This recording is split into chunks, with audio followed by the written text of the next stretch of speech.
Assalamu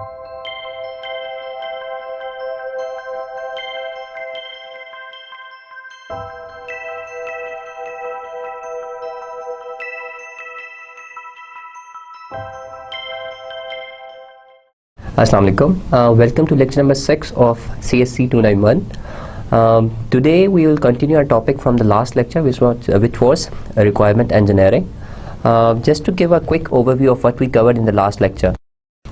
First of all, we discussed the problems with requirement engineering, and if you guys remember, some of those problems were that the developers, they were very keen on developing, and rather than focusing on collecting the requirements, they straight away jumped into developing the code, which is a very common mistake that people usually make.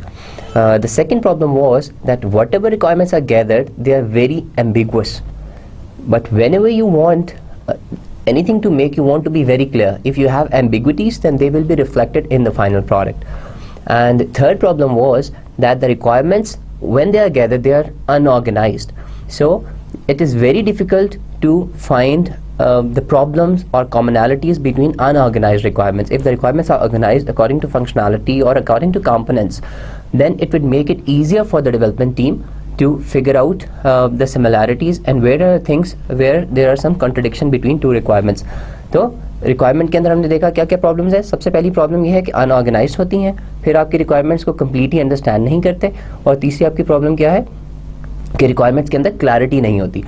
तो what we saw कि requirements को फिर सही तरह से gather करने का क्या तरीका है. देन वी कवर्ड कि requirement engineering is a systematic way which allows us to gather requirements which will not be ambiguous and which will be properly organized, and it will be they will bring clarity to what we have to develop. And we saw that there are 7 distinct tasks that we need to perform under requirement engineering. Number 1 was inception and number 2 was elicitation. Those were the 2 tasks that we covered in our previous lecture. In inception, what we tend to do is, inception is the starting phase or the first phase when you go and start gathering requirements. In inception, basically we ask 3 set of questions. Okay. In the first set of questions, what we want to identify is that who is our customer, and we want to understand, we want to develop a basic understanding of what the problem is. So in the first set of questions, we go and ask about briefly about what the product would be. Okay, and we try to identify the key stakeholders at the customer side. As I mentioned in the last lecture, that when you go in a company, there would be various people who would try to tell you that they want something done, okay, but there would be only handful of people whose decision will actually matter. And you need to identify those key people who can give you good information and whose decisions would be long lasting. So and then the second set of questions, they were kind of more elaborative, because in those set of questions we try to understand the processes, different processes. For I gave you various examples. जिस तरह हमने कहा था कि अगर HR का आप module बना रहे हैं, तो you will go to maybe HR manager or other people in the HR department, and you try to understand the HR process currently followed in the company. Okay, what are their policies?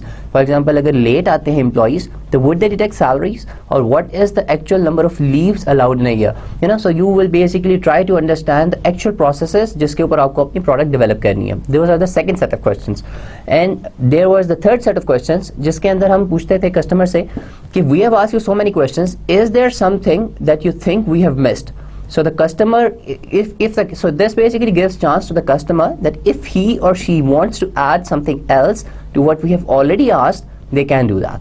Okay, so basically we saw that there are 3 set of questions, starting from brief introduction of the product and identification of the key stakeholders, moving on to deeply understanding the business processes within the company, and number 3, we basically try to identify कि हम customer से उसका opinion लेते हैं कि if he wants to add something else. Then another thing in the third set of questions is that we try to analyze what we have asked. Okay, so basically we try to analyze whether the communication that we had with the customer, whether it was effective or not. So that is inception. Second phase was elicitation. And I think I have mentioned that elicitation is one of the most difficult tasks, because elicitation का अगर आप लफ्जी मतलब देखें तो इसका मतलब है उगलवाना, है ना. यानी कि आपने कस्टमर से पूछना है कि आपको अपनी प्रोडक्ट के अंदर क्या. बाज़ औक़ात it's not that the customer doesn't want to share it with you, लेकिन कस्टमर को शायद पता ही नहीं होता कि उसने कौन सी चीज़ आपको बतानी है और कौन सी चीज़ आपको नहीं बतानी है. तो in elicitation we saw two very interesting techniques which basically encourages the participating customers to actually share different things with you. ठीक है, जो कि अगर आप 1-to-1 इंटरव्यू उनके साथ कर रहे हो तो maybe that would not be possible. ठीक है, तो उसके अंदर जो पहली technique we covered was collaborative requirement gathering. Collaborative requirement gathering के अंदर हम देखा था कि क्या करते हैं कि we tend to sit with the customer. ठीक है जी, उसमें कस्टमर होगा, there would be members of your team, maybe your project manager, and you will sit in a big room. ठीक है, and what you would try to do is you will try to basically you will कोई एक बंदा होगा who will be controlling the meeting and then you will share your ideas कि जी product के अंदर ये होना चाहिए, प्रोडक्ट के अंदर फीचर ए होना चाहिए, फीचर बी होना चाहिए, फीचर सी होना चाहिए, and then the other people they can also actively participate and they can say नहीं जी जो फीचर ए है that is conflicting with our requirement. ठीक है, so in that process basically different people sit together and the purpose is to figure out what they want the software development company to make. So इस तरह आप इकट्ठे बैठ के requirement gather करते हैं. और एक चीज जो बड़ी इंपॉर्टेंट होती है कोलैबोरेटिव रिक्वायरमेंट गैदरिंग के अंदर कि you need a mechanism to record what is being said in the meeting. ठीक है, इसके अंदर हमने बहुत सी चीजें डिस्कस की थी कि एक तरीका ये होता है कि आप पोस्टर्स जो होती हैं, जो स्टिकी नोट्स कहते हैं, आप उनके ऊपर लिखते जाते हैं, then you start pasting it on the wall. ठीक है जी. दूसरा तरीका होता है कि आप व्हाइट बोर्ड के ऊपर लिखना शुरू करते हैं, या maybe you can write it on a piece of paper, but the key thing is that whatever is being discussed, ठीक है, और whatever things are finalised, you try to write them down and record them. ठीक है जी.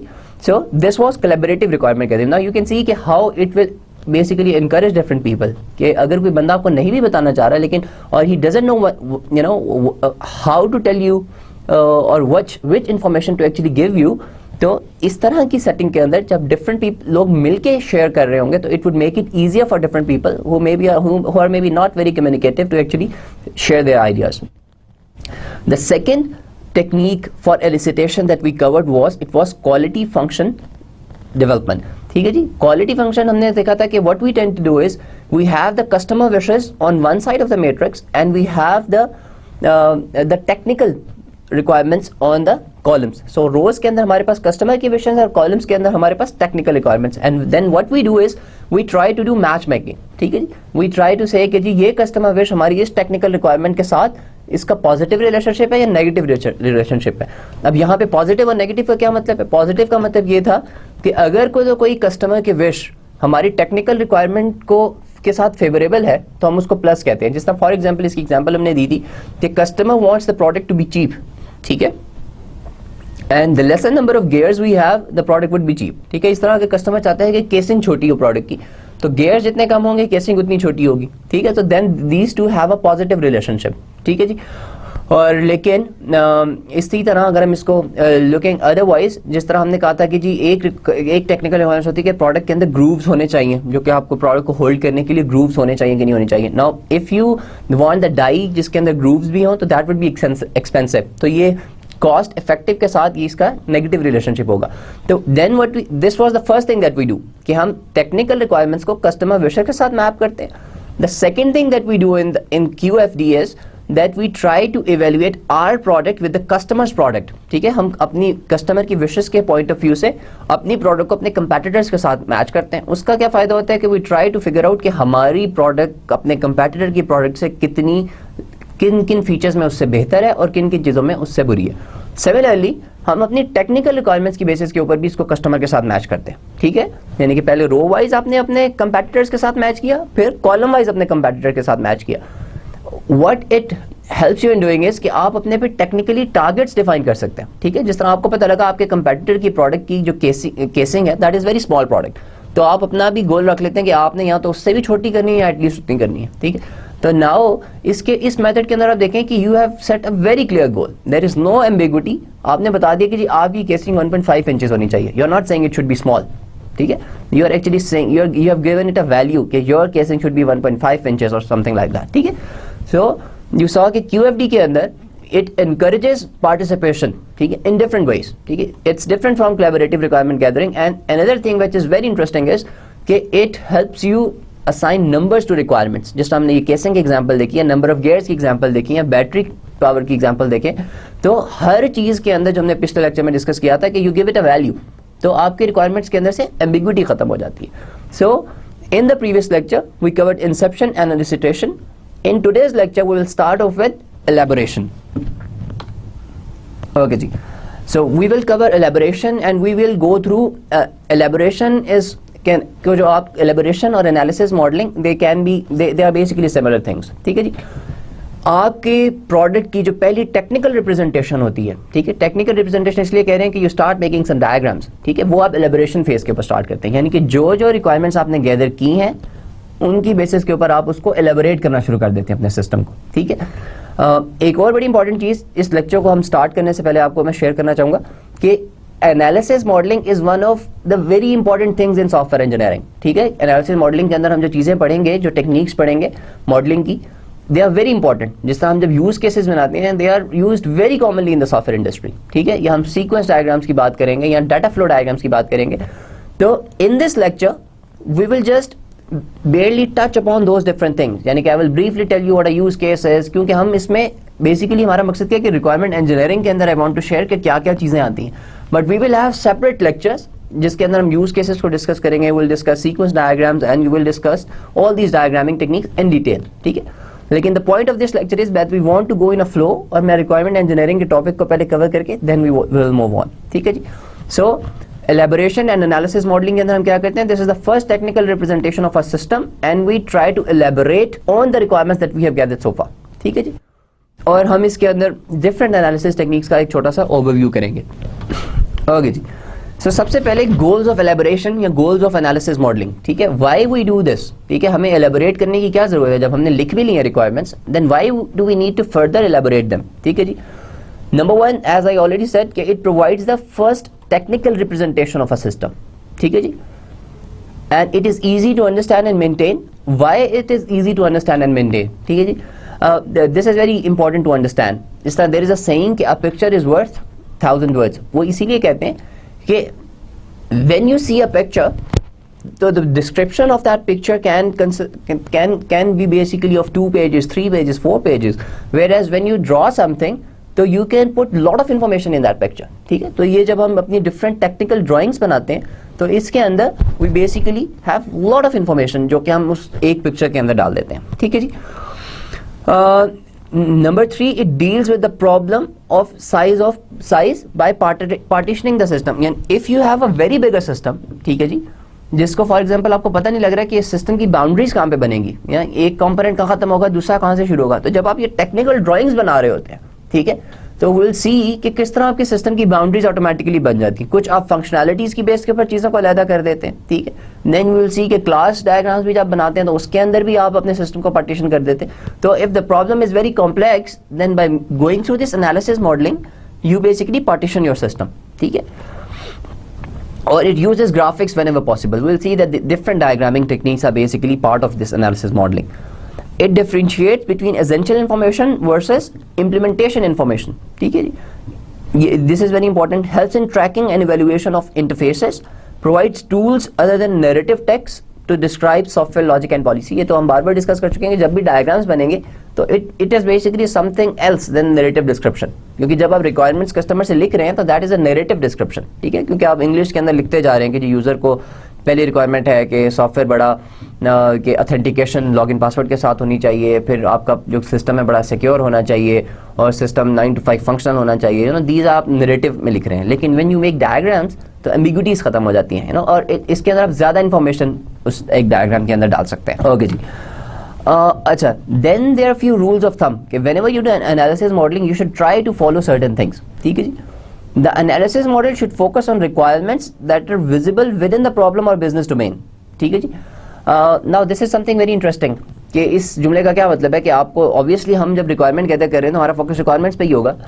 इसमें important चीज़ ये है कि जो level of abstraction है या जो level of detail है वो बहुत high होना चाहिए. यानी कि आप high से मुराद ये है कि आपको बहुत ज़्यादा ड्रिल डाउन नहीं करना किसी एक रिक्वायरमेंट के अंदर, आपको बेसिक चीज़ों को पहले शो करना है, ठीक है.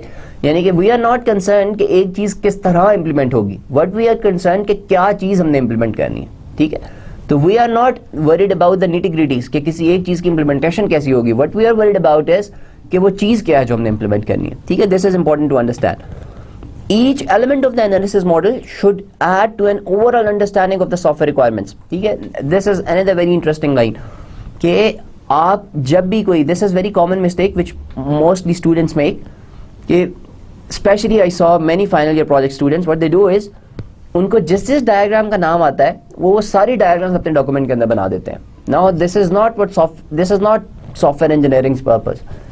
आपकी जो डिफरेंट, और ये हमारे एनालिसिस मॉडलिंग का पर्पस नहीं है. The point of making these diagrams is कि each new diagram you make it should give you some additional information. ठीक है जी. If our diagram is not adding to your understanding of the problem तो you should not make it. ठीक है. For example हम use case diagram किस लिए बनाते हैं, ताकि हमें पता लगे कि कौन से यूजर्स आपके सिस्टम के साथ कैसे इंटरेक्ट करेंगे. ठीक है. इसी तरह जब आप डाटा फ्लो डायग्राम्स बनाते हैं तो आपका पर्पस ये होता है कि आप डाटा के फ्लो को मॉनिटर कर सकें. ठीक है. These are just two examples. अब आपको ये दोनों चीजें, डायग्राम्स एक नई चीज बताती है. ठीक है. लेकिन अगर आपको एक डायग्राम की जरूरत नहीं है, for example you do not need to make an activity diagram. ठीक है. लेकिन अगर आप वो भी बना देंगे तो दैट इज वेस्टेड एफर्ट. ठीक है. The important thing to understand is कि if a diagram is not adding to any additional information, then you should not make it. Or number 3 is the model should delay the consideration of infrastructure and other non-functional models until the design phase. ठीक है. ये this is somewhat related to point number 1 कि आपका level of abstraction should be very high. कि here we are not concerned कि हमने ये चीज बनानी कैसे है. ठीक है. हम अभी डिजाइन के इश्यूज को नहीं देख रहे. हम सिर्फ अभी सिस्टम को, जिस तरह हमने कहा था कि पार्टीशन करते हैं अपने सिस्टम को, तो again we are not concern कि कौन सी पार्टीशन कैसे चलेगी. ठीक है. उनके इंटरफेस, हम सिर्फ इस स्टेज के ऊपर उनके इंटरफेसेस क्या है, we are not concern about that. हम सिर्फ अपने सिस्टम को पार्टीशन कर रहे हैं, उसको समझने की कोशिश कर रहे हैं. ठीक है. Number 4 is the model should minimise coupling throughout the system. ठीक है जी. कपलिंग क्या होती है कि इफ फॉर एग्जांपल अगर आपके सिस्टम की सारी चीजों के दरमियान में डिपेंडेंसी बहुत ज्यादा होगी ना, तो it will be a very highly coupled, or the coupling would be very strong in that case. ठीक है. लेकिन if you have lot of independent classes, ठीक है, तो उसका फायदा क्या होगा कि आप हर चीज को इंडिविजुअली डेवलप कर सकेंगे and then you integrate them and test it. ठीक है. तो आपको अपनी क्लासेस के दरमियान और अपने फंक्शंस के दरमियान जो इंटरकनेक्टेडनेस है या डिपेंडेंस है उसको कम से कम करना चाहिए. ठीक है. In this analysis phase. और number 5 is the model should provide value to all the stakeholders. ठीक है. एज आई सेड कि ये जैसे हमने पहले भी डिस्कस किया पॉइंट नंबर 2 के अंदर, कि जो भी हम डायग्राम बना रहे हैं उसको कोई इन्फॉर्मेशन देनी चाहिए. इसी तरह जो भी आप डायग्राम बना रहे हैं उसको सारे स्टेक होल्डर्स के लिए कुछ वैल्यू ऐड करनी चाहिए. ठीक है. अगर कोई नई इन्फॉर्मेशन मिलेगी तो obviously there would be value added. और the model should be kept as simple as is possible. ठीक है जी. यानी कि आपको ये जरूरी नहीं है कि आपने मॉडल के अंदर बहुत ज्यादा कम्प्लेक्सिटीज सिर्फ इसलिए ऐड करें कि इट विल लुक कि आपने बहुत काम किया. ठीक है. The point is to gain some information. If a simple model gives you lot of information तो गुड एनफ. ठीक है जी. So these are the general principles that we need to keep in mind whenever we are doing analysis modeling. अच्छा जी. Now there are different analysis modeling approaches. ठीक है जी. इनको broadly आप 2 categories में divide कर सकते हैं. पहली कैटेगरी को हम कहते हैं structured analysis. ठीक है. And the second category is object oriented analysis. ठीक है जी. Structured analysis के अंदर हमारा फोकस क्या होता है? हमारा फोकस होता है डाटा और प्रोसेसेस के ऊपर, और वो प्रोसेसेस हमारे डाटा को कैसे ट्रांसफॉर्म करते हैं. ठीक है. फॉर एग्जाम्पल आपका एक एडिशन का फंक्शन है. ठीक है. और आपका डाटा क्या है, various numbers that you want to add. ठीक है. अब हमारे स्ट्रक्चर एनालिसिस के अंदर हम क्या करेंगे, हम कहेंगे हमारा एक प्रोसेस है जो कि नंबर्स को ऐड करता है. इसके अंदर जो नंबर्स आते हैं, फॉर एग्जाम्पल 2, 3 इसके अंदर आ रहे हैं, इसके बाद आंसर हमारा आ जाएगा 5. ठीक है. तो स्ट्रक्चर के अंदर we are concern with that. ठीक है जी. अगर हम इसको पॉइंट बाय पॉइंट देखें तो it considers data and the processes that transforms the data as separate entities. ठीक है जी. और data is modelled in terms of only attributes and relationships. ठीक है जी. यानी कि आप डाटा के एट्रीब्यूट्स और रिलेशनशिप्स की बेसिस के ऊपर उसको मॉडल करते हैं. ठीक है जी. और आपका जो मॉडलिंग होती है उसके अंदर क्या चीजें होती है, there is an input data, there is a transformation जो कि आपके डाटा के ऊपर होती है, और then there is an output data. So this is structured analysis. The second category है जो आपकी ऑब्जेक्ट ओरिएंटेड एनालिसिस है. उसके अंदर हमारा फोकस क्या होता है, क्लासेस के ऊपर. ठीक है. मेन हम कंपोनेंट्स डिफाइन करते हैं. ठीक है जी. It focuses on the definition of classes and in the manner in which they interact और कोलैबोरेट विद वन अनदर. ठीक है. यानी कि नाम से ही जाहिर था कि एक और चीज ऑब्जेक्ट ओरिएंटेड है. तो if you are familiar with any object oriented technique, तो उसके अंदर हम क्या करते हैं, क्लासेस के अंदर या हमारी जो बाउंड्रीज होती हैं, these are basically different classes के अंदर हमारा सोल्यूशन डिवाइड हुआ होता है. ठीक है. तो ऑब्जेक्ट ओरिएंटेड के अंदर हम क्या करते हैं, क्लासेस आइडेंटिफाई करते हैं एंड वी सी कि कौन सी क्लास दूसरी क्लास से किस तरह से कोलैबोरेट कर रही है। ठीक है जी। Now here is the different techniques that fall under those two categories। जो हमने पिछली अभी दो कैटेगरीज देखी हैं, स्ट्रक्चर्ड की और ऑब्जेक्ट ओरिएंटेड की, उसके अंदर ये सारी मॉडलिंग की टेक्निक्स फॉलो करती है। ठीक है जी। तो let's look at the structured first. Structured के अंदर एक ही तरह की मॉडलिंग होती है जिसे हम कहते हैं फ्लो ओरिएंटेड मॉडलिंग। ठीक है, फ्लो ओरिएंटेड मॉडलिंग जैसा नाम से ही जाहिर है कि it basically helps you model the flow of data through your system. ठीक है, आप जो भी कोई सॉफ्टवेयर बनाते हैं क्या करता है, basically it takes some input, it transforms it and then it produces an output. ठीक है, जिस तरह लोग, अगर आप एचआर का किसी का सिस्टम ऑटोमेट करके देते हैं तो उसके अंदर आपका इनपुट डाटा क्या है। ठीक है, there are lots of input data. सबसे पहले लोगों की अटेंडेंस जो डेली है, दैट इज इनपुट डाटा। फिर लोगों का जो लीव के रिकॉर्ड्स हैं, that is another input data. ठीक है, और फिर लोगों की सैलरीज जो है, that is also input data. जो उसकी आउटपुट निकलेगी वो क्या निकलेगी कि हर बंदे ने महीने के आखिर में कितनी छुट्टियां की या कितनी दफा लेट हुआ। ठीक है, तो बेसिकली आपका this is kind of your example of a system के जिसके अंदर आप फ्लो आपका क्या है, आपका इनपुट डाटा क्या है, your attendance, your leave record, this is your input data and then you transform your data on the basis of whatever processes you have. ठीक है, जिस तरह आपका एचआर का सिस्टम ये भी करता है कि लोगों की सैलरीज भी कैलकुलेट करके बता देता है। ठीक है, तो आपका प्रोसेस क्या होगा कि लोगों के इनपुट आउटपुट टाइमिंग्स के लिहाज से आप उनकी सैलरीज कैलकुलेट करते हैं, उनकी लीव्स अगर हैं तो सैलरी कटनी है तो काटते हैं, and then your output is salary for individual employees and their record कि उन्होंने कितनी छुट्टियां की थी, कितनी दफा लेट आए या उनका कितना ओवर टाइम था। ठीक है, तो दिस इज फ्लो ओरिएंटेड के अंदर हम सिर्फ डाटा के फ्लो को अपने सिस्टम के अंदर से मॉडल करते हैं। ठीक है, और इसके अंदर जो डिफरेंट तरह की हम डायग्राम्स बनाते हैं या डिफरेंट तरह की जो टेक्निक्स यूज होती हैं वो क्या होती हैं, सबसे पहले आप इसके अंदर हम डाटा स्ट्रक्चर डायग्राम्स। ठीक है, this is flow oriented modelling, क्योंकि उसके अंदर जहां पे भी डाटा आ जाएगा ना, that is flow oriented modelling.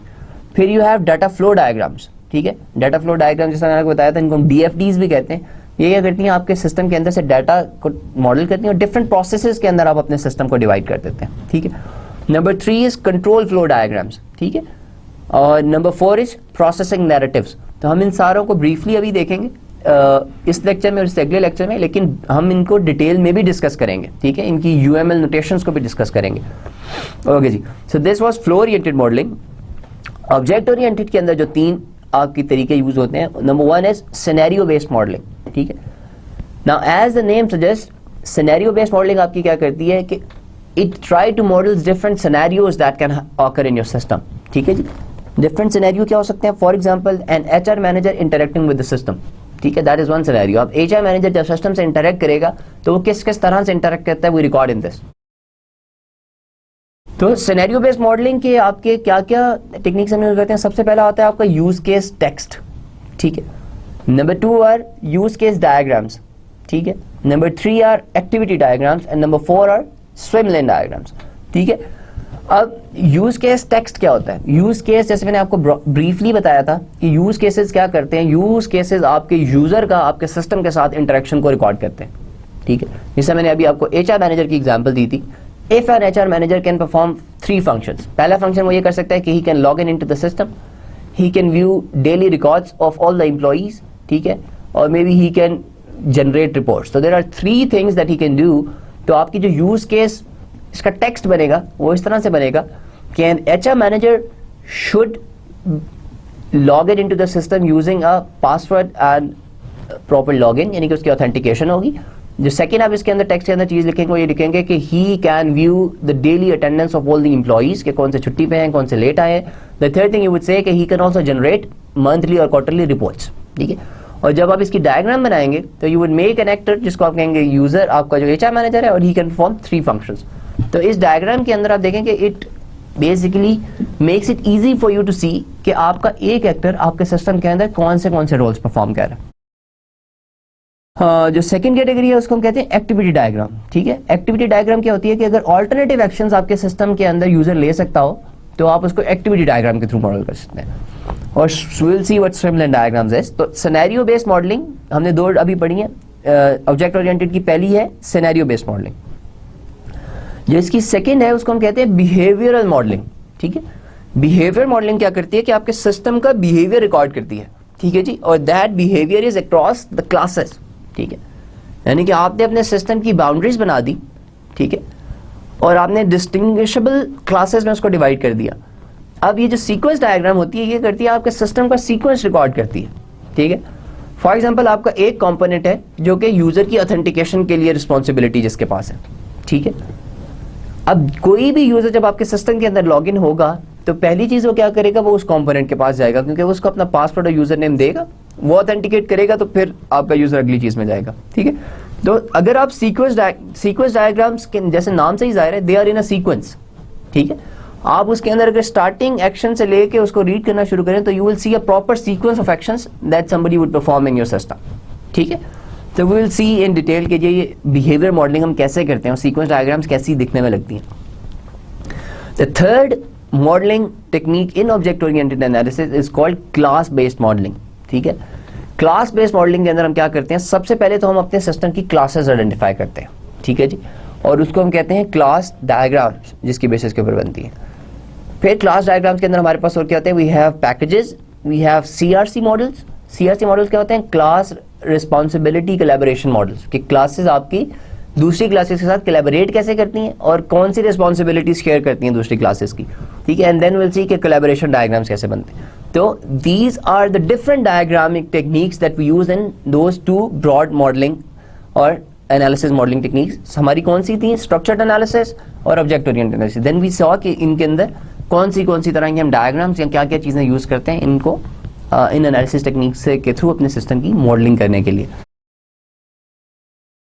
Okay जी, now just quickly going through them कि सिनेरियो बेस्ड मॉडलिंग क्या करती है। Scenario based modelling it describes the system from the users point of view, ठीक है, using scenarios that depict in the use case and activity diagrams. As I told you कि scenario based modelling आपके user के point of view से आपके system को बताएगी, ठीक है, कि कौन से यूजर आपके सिस्टम के कौन से एक्शंस परफॉर्म करेंगे।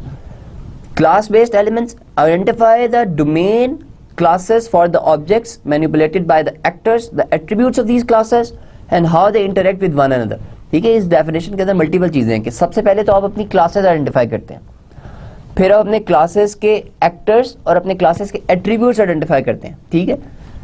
और क्लासेस के एट्रीब्यूट्स के बाद आप ये भी आइडेंटिफाई करते हैं कि आपकी जितनी बार for example you have 5-6 classes तो आप इसमें किस तरह इंटरेक्ट करेंगी, ठीक है। तो जब आपकी पूरी प्रोडक्ट बनेगी तो obviously all the classes will collaborate with one and other in one way or the other, ठीक है जी। Number 3 are behavioural elements. ये क्या करते हैं, they use state diagrams to represent the states of the system, यानी कि आप जो स्टेट डायग्राम्स हम बनाते हैं अपने सिस्टम की डिफरेंट स्टेट्स में डिवाइड कर देते हैं। For example idle state, active state, या आप सिस्टम कॉन्फ़िगरेशन कर रहे हैं तो आप स्टेट्स के अंदर जंप करते हैं डिपेंडिंग ऑन सर्टेन एक्शंस, ठीक है जी। और हम देखते हैं कि वो एक्शंस क्या हैं जिसकी बेसिस के ऊपर आप एक स्टेट से दूसरी स्टेट के ऊपर जंप कर रहे हैं। फाइनली फ्लो ओरिएंटेड एलिमेंट्स क्या करते हैं, they use data flow diagrams to show the input data that comes into a system, ठीक है जी, and some functions are applied on the data और आपको कोई आउटपुट डाटा प्रोड्यूस होता है, ठीक है। तो these are the 4 broad analysis modelling techniques, ठीक है जी। First of all we'll look at what scenario based modeling is। जो हमने scenario based modeling के अंदर देखा कि यूज केसेस होते हैं, यूज केस टेक्स्ट होता है, एक्टिविटी डायग्राम्स होती है, we'll quickly go through them, ठीक है जी। The first thing is developing use cases, ठीक है। As I said you before starting today's lecture कि ये use cases they are very important, ठीक है। हम आज की lecture के अंदर this is a quick overview of these different diagrams. We will have separate lectures. Once we finish the requirement engineering topic, we will have separate lectures on these individual topics, ठीक है जी। Now quickly कि हम use cases को कैसे define करते हैं या कैसे develop करते हैं, तो there can be 2 steps. Step 1 के अंदर हम क्या करते हैं, we try to identify the set of actors that will be involved, ठीक है।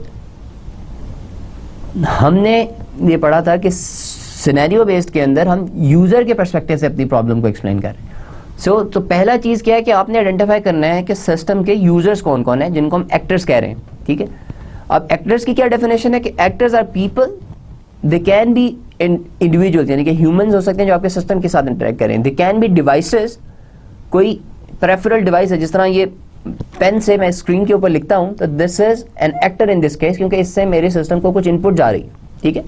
Number 3 is other systems, for example कोई और सॉफ्टवेयर है जो कि इस सिस्टम के साथ इंटरेक्ट कर रहा है, ठीक है। तो दीज ऑल आर एक्टर्स, ठीक है, क्योंकि ये हमारे सिस्टम की बाउंड्री के बाहर से हमारे सिस्टम के साथ इंटरेक्ट कर रहे हैं। इनकी क्या डेफिनेशन होगी, actors are people, devices or other systems that use the system or product within the context of the function and behaviour that is to be describe.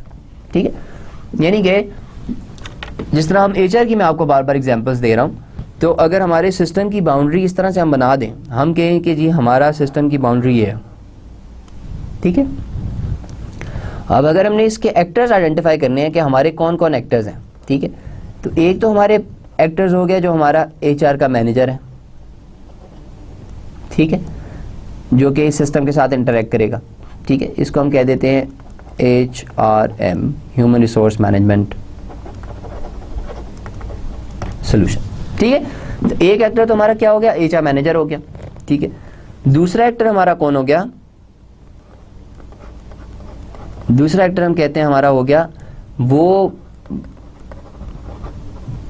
Biometric device जिसके जरिए employees attendance अपनी लगा रहे हैं, ठीक है, that is another, ठीक है। तीसरा एक्टर हमारा कौन हो गया, हम कहते हैं कि तीसरा एक्टर हमारा हो गया कि एक और फाइनेंस का सिस्टम है जिससे हम हर एम्प्लॉय की सैलरी इसको आती है इनपुट, ठीक है, तो हम कहते हैं,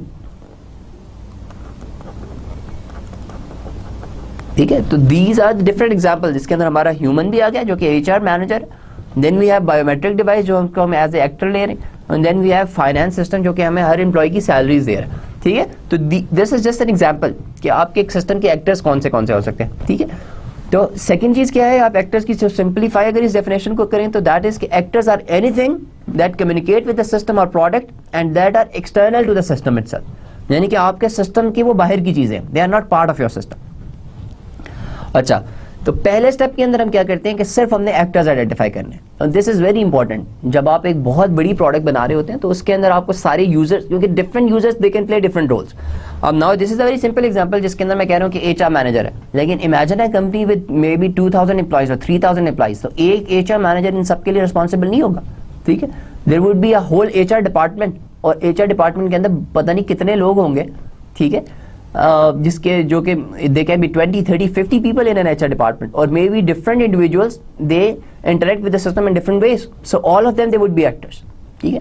So you need to keep in mind कि in the first phase we identify all the actors and we need to be very careful that we identify all the people who can interact with the system, ठीक है, क्योंकि अगर हमें ये नहीं पता होगा कि कौन कौन लोग हैं तो हम ये नहीं आइडेंटिफाई कर सकें कि हमें किस यूजर के पॉइंट ऑफ व्यू से कौन सा फीचर डालना है, ठीक है, मल्टीपल लोग मल्टीपल तरह के काम कर सकते हैं सिस्टम के साथ, ठीक है जी।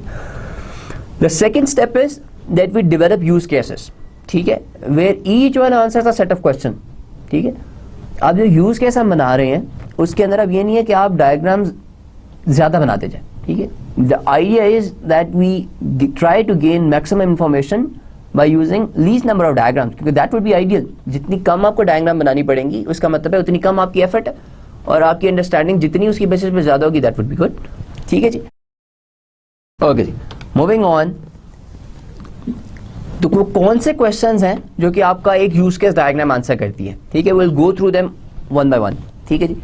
सबसे पहला क्वेश्चन तो आपका एक यूज केस जो आंसर करना चाहिए उसको कि who is the primary actor और actors and the secondary actors, ठीक है। द प्राइमरी और सेकेंडरी एक्टर में क्या फर्क है, आपके यूज केस के अंदर कुछ एक्टर्स जो होते हैं जो कि जिनको हम प्राइमरी एक्टर्स कहते हैं वो एक्टर्स होते हैं जो कि कुछ फंक्शंस को इनिशिएट करते हैं। जिस तरह आपका एचआर, जिस तरह I can give you example, जिस तरह आप किसी रेस्टोरेंट के अंदर जा रहे हैं, ठीक है, अब आप रेस्टोरेंट के अंदर हम फंक्शनैलिटी मॉडल कर रहे हैं कि कस्टमर गोज इन और वो ऑर्डर कैसे प्लेस करता है, ठीक है।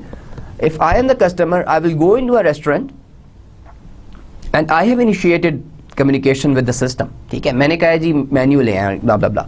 Once I give an order तो मैं एक और एक्टर को भी इन्वॉल्व कर रहा हूँ, ठीक है, हु इज द वेटर, ठीक है, और एक और एक्टर भी इन्वॉल्व हो रहा है विच इज अ शेफ, जिसको कि पता लग रहा है कि जी ये खाना आपने बनाना है। तो इन केसेस के अंदर जो शेफ और वेटर है दे आर सेकेंडरी एक्टर्स, ठीक है, यानी कि I am the actor because I have initiated communication with the system, ठीक है, और ये मेरे पॉइंट ऑफ व्यू से सिस्टम है, तो I am the primary actor and those are secondary actors. तो सेकेंड क्वेश्चन आपका आंसर होना चाहिए कि what are the actors goals.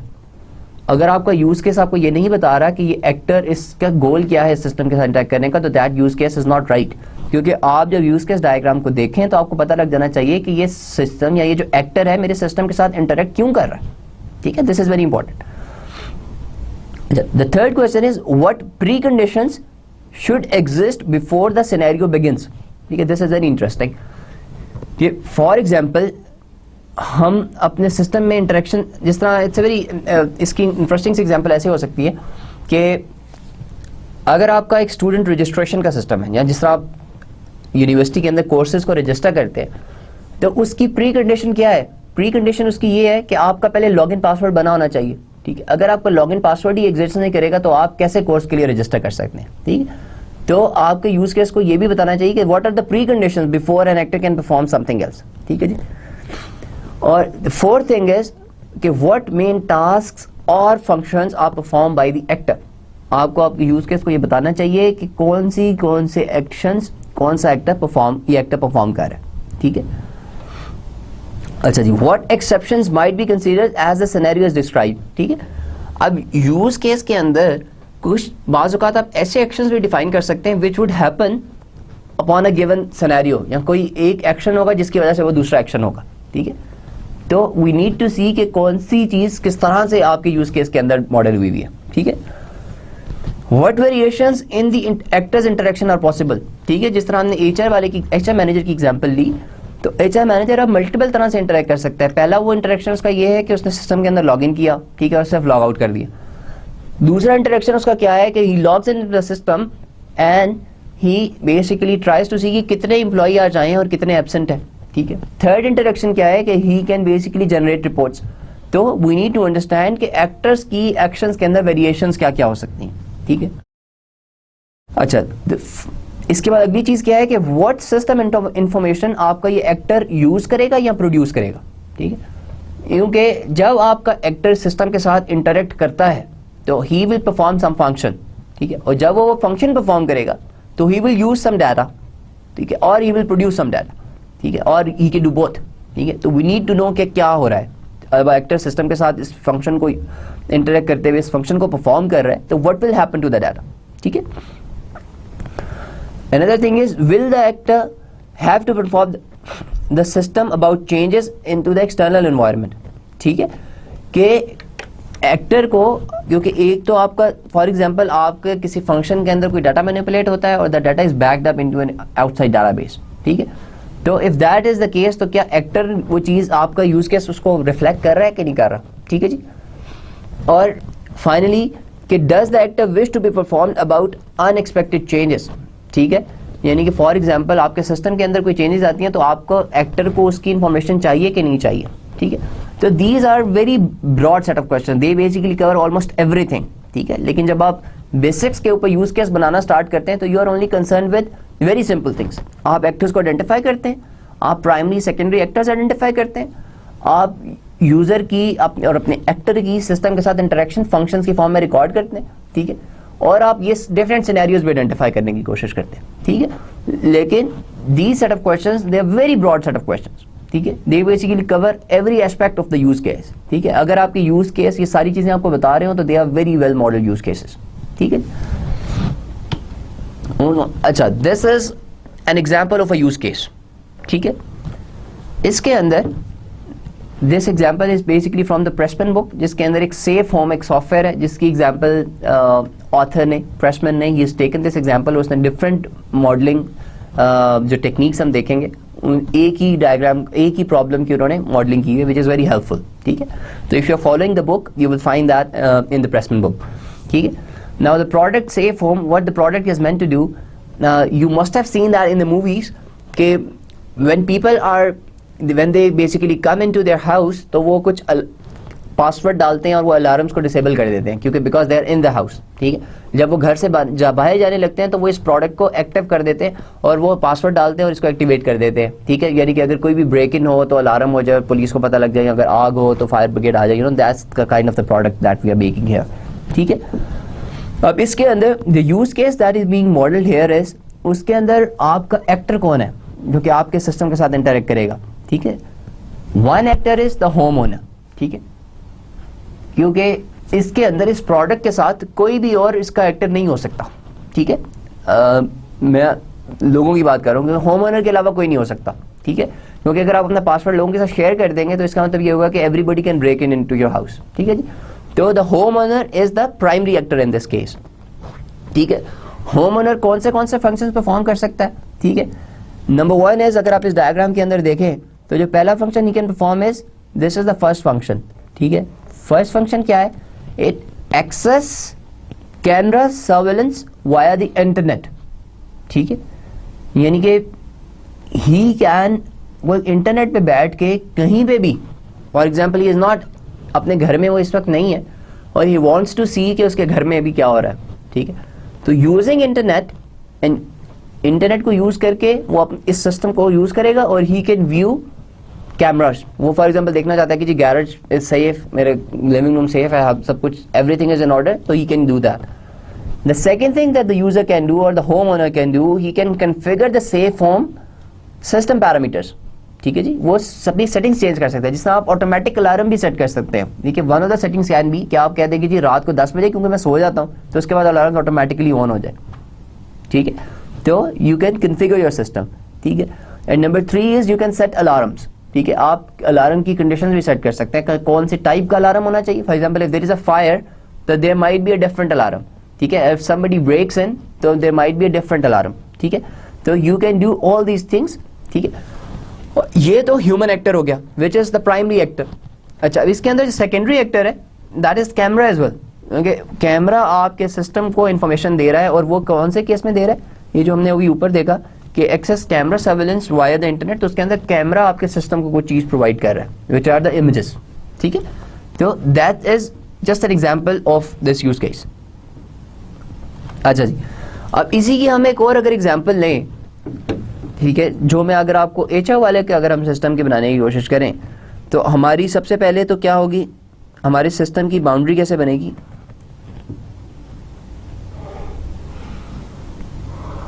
ठीक है, this is our system boundary let's say, ठीक है।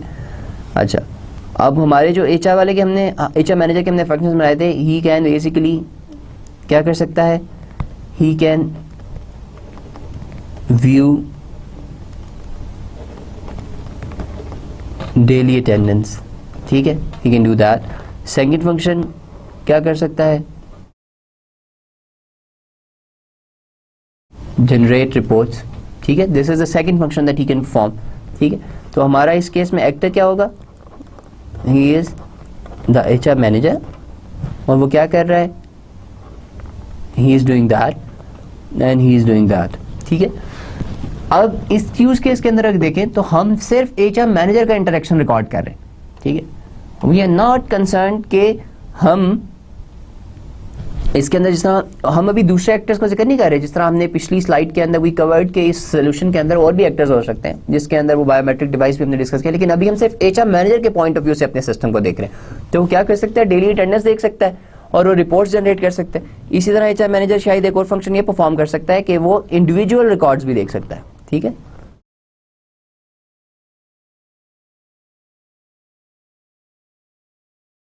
ठीक है, एक और फंक्शन शायद ये हो सकता है कि एचआर मैनेजर रिकमेंड भी कर सकता है सर्टेन टास्क के लिए लोगों को, डिपेंडिंग ऑन कि जी वो कितने पंक्चुअल हैं, दीज काइंड ऑफ थिंग्स। तो it depends on what kind of system, और जिसके लिए आप सिस्टम बनाने जा रहे हैं वो आपसे क्या क्या बनवाना चाह रहा है, ठीक है। लेकिन based on what we have discussed, तो अगर हम एचआर मैनेजर का यूज केस बनाएं इस एचआरएम सोल्यूशन के अंदर, जो ह्यूमन रिसोर्स मैनेजमेंट सोल्यूशन है, तो क्या क्या बनेंगे, view daily attendance, generate reports और व्यू इंडिविजुअल रिकॉर्ड्स, ठीक है जी। But this is just a brief introduction of use cases, ठीक है। अभी हम सारी यूज केस की notations we will cover that in a separate lecture, okay जी। Now we are moving on towards the activity diagrams, ठीक है। तो एक्टिविटी डायग्राम के लिए आपको, जब आप एक्टिविटी डायग्राम हम हर केस में नहीं बनाते, ठीक है, this is again something important to understand. If an actor can perform alternative actions, तो then we need to make the activity diagrams, क्योंकि वो फिर उसको एक्सप्लेन करती हैं कि अगर ये नहीं हुआ, ये होगा, तो फिर आपके एक्शंस क्या होंगे, ठीक है। So the set of questions that we need to ask ourselves is, can the actor take some other action at this point, ठीक है। For example, we'll see the example के जिस तरह, और second question क्या है कि is it possible that the actor will encounter some error condition at this point, यानी कि कोई भी decision point आता है आपके सिस्टम के अंदर, और if an actor can do one thing or another, तो then you make this activity diagram। जिस तरह इसकी example हम, this is the example, और again the example is from Pressman, और ये उसी सेफ होम वाले सॉफ्टवेयर की एग्जांपल है, ठीक है। अब देखें इसके अंदर, the first thing is that the user enters the password, ठीक है। Here the home owner he enters the pin number, ठीक है। अब दिस डायमंड बॉक्स ये शो करता है कि यहाँ पे कोई डिसीजन लिया जा रहा है। इस डायग्राम के अंदर अगर आप देखें तो ये मल्टीपल डिसीजन पॉइंट्स हैं, ठीक है। अब हर एक डिसीजन पॉइंट के ऊपर there are multiple things that the actor can perform, ठीक है। अगर तो उसका आईडी जो है और जो उसने पासवर्ड डाला है, if it's a valid ID and a valid password, तो फिर वो क्या करेगा, he will select another function. Okay, for once he is logged in into the system, तो the next thing he would do, he would select a function that he wants to perform. ठीक है, for example वो अपने system को disable करना चाह रहा है, अपने सिस्टम को इनेबल करना चाह रहा है, या अपने सिस्टम की कन्फिगरेशंस किसी भी तरह से चेंज करना चाह रहा है, he will select another function. ठीक है, लेकिन अगर उसका पासवर्ड इनवैलिड है और उसने जल्दी में पिन डाल दिया एंड इट्स इनवैलिड, ठीक है, यहाँ कोई चोर आ गया है and he tried to enter the password which would be wrong, तो इनवैलिड पासवर्ड का आएगा। तो उसके अंदर क्या फंक्शन होगा कि there is a prompt for re entry, user को जाएगा कि प्लीज री एंटर दिस इंफॉर्मेशन, ठीक है। तो दिस इज एन एग्जांपल कि जब भी आपको अपने यूज केस की बेसिस के ऊपर आपको पता लगे कि actor can perform multiple actions at certain decision points, तो you need to make activity diagrams, ठीक है। अब इसके अंदर अगर आप देखें, इस पूरे फ्लो को हम समझने की कोशिश करें कि यहाँ पे he can select a major function, ठीक है। अगला इसके बाद अगर आप इस फ्लो को देखें तो यहाँ पे कह रहे हैं कि ही सिलेक्ट सर्वेलेंस, ठीक है। अब सर्वेलेंस के अंदर भी उसके पास ऑप्शन है कि either he can have thumbnail views और स्पेसिफिक कैमरास। थंबनेल व्यूज का क्या मतलब है कि वो उसको सारे व्यूज नजर आ रहे हैं, जैसा एक कैमरा उसके गैराज में लगा हुआ है, एक फ्रंट डोर पे लगा हुआ है, एक लिविंग रूम में है, एक बेडरूम में है, तो देयर आर बेसिकली 5 कैमरास। वो किसी को भी सिलेक्ट कर सकता है कि he wants to view what's happening in the living room और ही वांट्स टू सिलेक्ट कि what is happening in the garage, ठीक है। तो this is the thumbnail view. लेकिन एक स्पेसिफिक कैमरा का व्यू क्या होगा कि वो फॉर एग्जांपल सिलेक्ट कर लेता है कि नहीं जी मुझे सिर्फ अपने गैराज को देखना है या फ्रंट डोर को देखना है, ठीक है। तो अगेन देयर इज डिसीजन, यहाँ पे वो 2 चीजें कर सकता है, ठीक है। फिर आपका इन दोनों की बेसिस के ऊपर क्या होगा कि view camera output in the labelled window, ठीक है। कोई जो भी वो सिलेक्ट करेगा, थंबनेल करता है तो तब सारे कैमरास की आउटपुट आ रही होगी, अगर एक करता है तो स्पेसिफिक की आ रही होगी, ठीक है।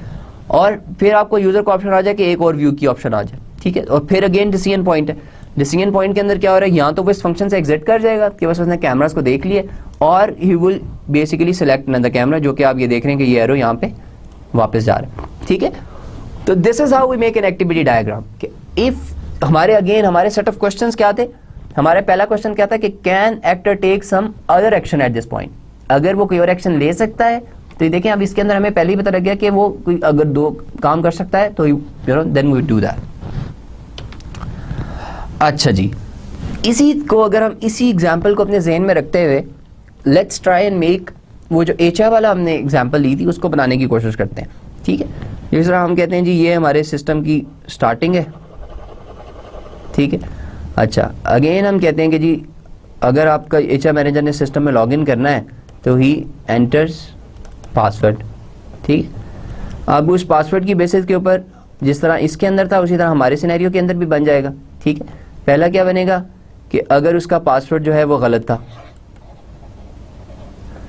अगर तो इनवैलिड था, ठीक है, तो यहां पे उसे क्या करना पड़ेगा, अपना पासवर्ड री एंटर करना पड़ेगा, ठीक है। और if the password was valid तो आपके उसको एचआर मैनेजर को कोई फंक्शन सिलेक्ट अ फंक्शन, ठीक है, वो कोई भी फंक्शन सिलेक्ट कर सकता है, ठीक है।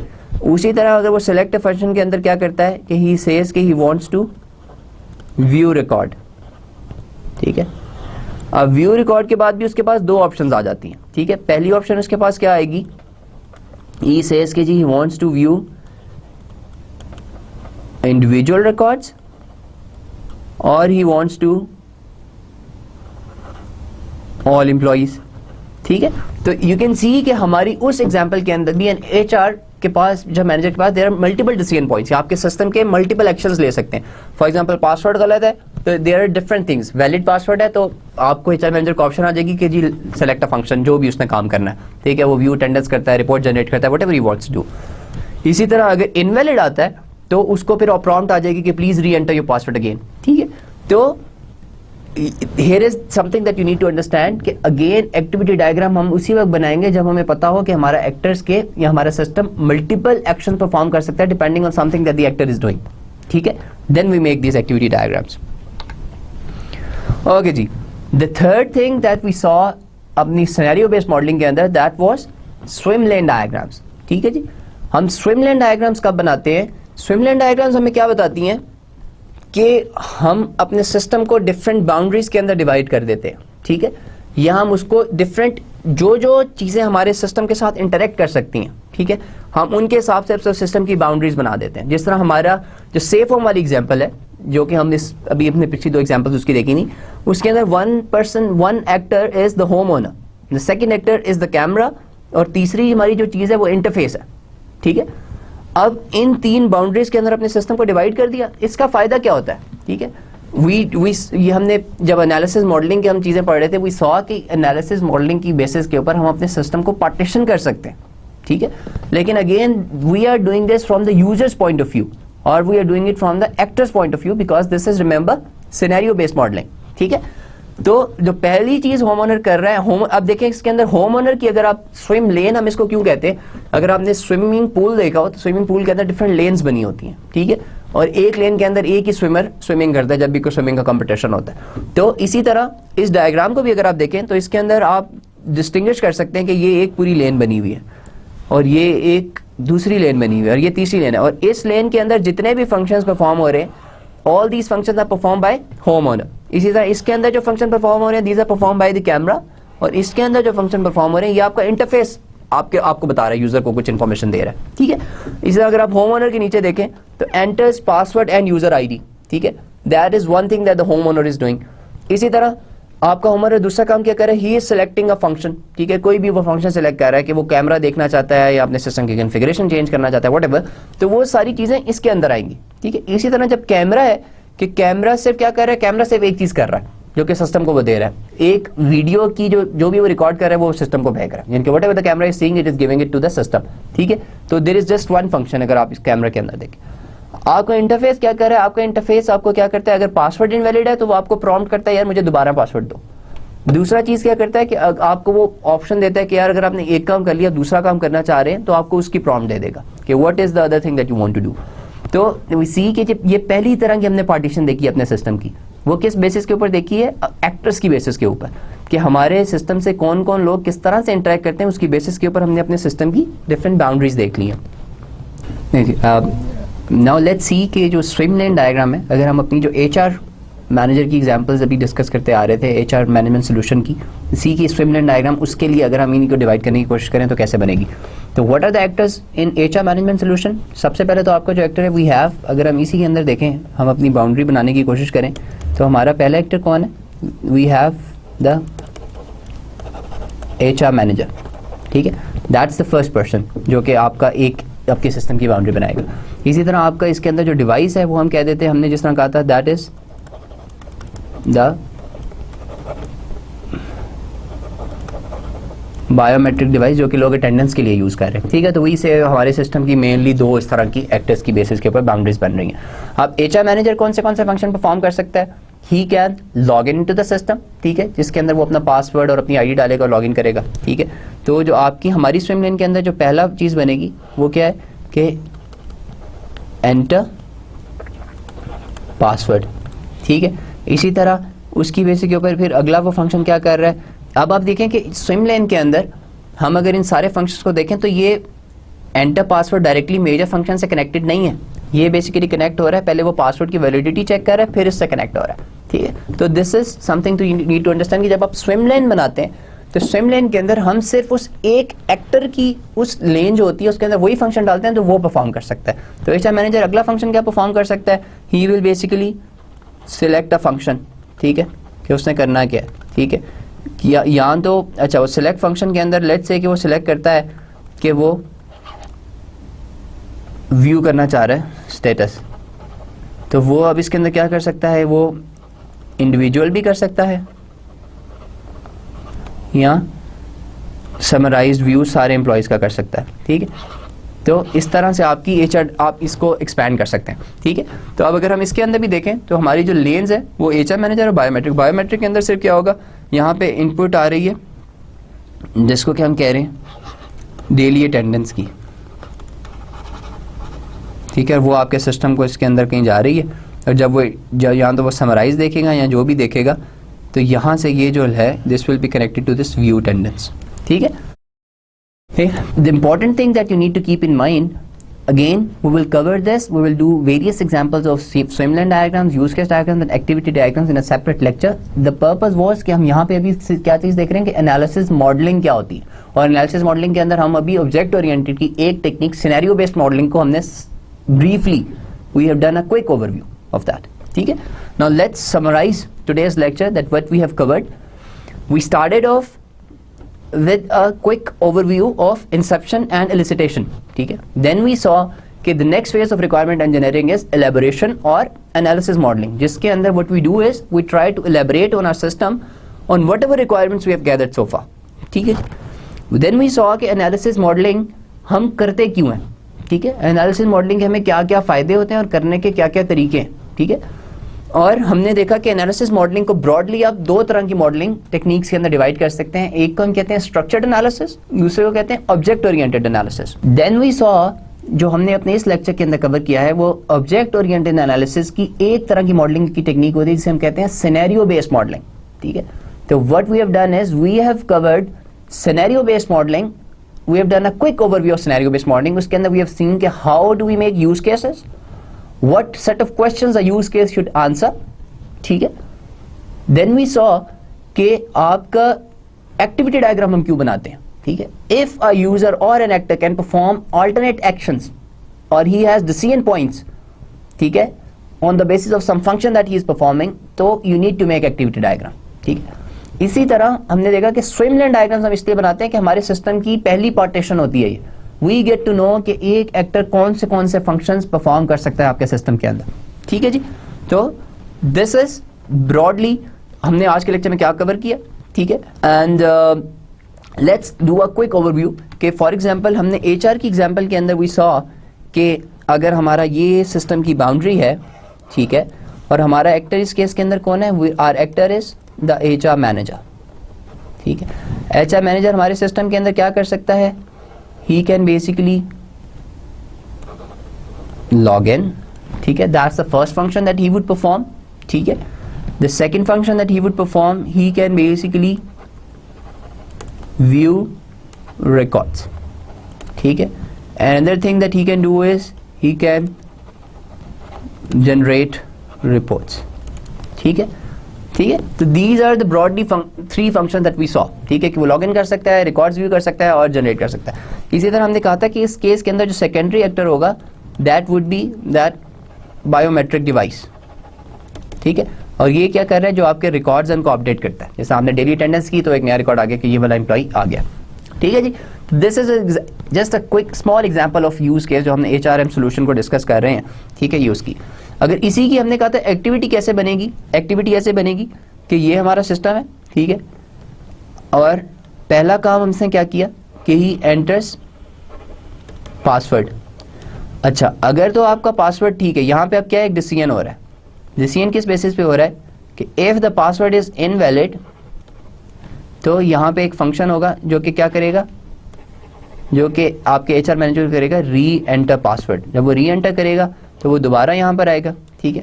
और if the password is valid तो he can select a function, ठीक है. वो कोई भी फंक्शन सिलेक्ट करेगा, जिस तरह वो फंक्शन सिलेक्ट करता है कि व्यू रिकॉर्ड्स. अब व्यू रिकॉर्ड के अंदर भी हमने कहा यहाँ पे एक डिसीजन है, either he can view individual records या वो एक समराइज्ड व्यू देख सकता है जिसके अंदर वो शायद सारे एम्प्लॉयज़ का देखेगा. तो इस तरह से इसकी एक्टिविटी डायग्राम बन सकती है, ठीक है. और इसी की हमने स्विमलाइन अपने सिस्टम की किस बेसिस पे कहा था कि हमने कहा कि जी हमारे सिस्टम की ब्रॉडली दो लेन्स हैं. एक लेन के अंदर हमारे कौन बैठे हुए हैं, एचआर मैनेजर, और दूसरा हमारा बायोमेट्रिक वाली है. और इसी की तरह हमने जो जो फंक्शंस हमारे एचआर मैनेजर के थे, जो स्विमलाइन होती है, अगर आपके पास एक्टिविटी डायग्राम बनी हो तो if you export that diagram into, और उस एक्टिविटी डायग्राम को आप एक्टर वाइज डिवाइड कर दें, यानी कि आप एक तरह के जो कुछ फंक्शन जो एक एक्टर परफॉर्म कर रहे हैं उनको एक लेन में डाल दें, जो दूसरा परफॉर्म कर रहे हैं उसको दूसरी लेन में डाल दें, तो that will be a swimlane diagram, ठीक है. यानी कि for each activity diagram you can make a swimlane diagram, ठीक है. और in a system there can be there can be multiple swimlane diagrams, or there can be multiple activity diagrams, or there can be multiple use case diagrams. Okay, this is another thing that you need to know. So this is a quick overview of scenario based modeling, and I hope you get the basics, but you do not need to worry, because we will be covering this use case and we will cover the notations in a lot of detail in the separate lecture on use cases. Assalamu alaikum.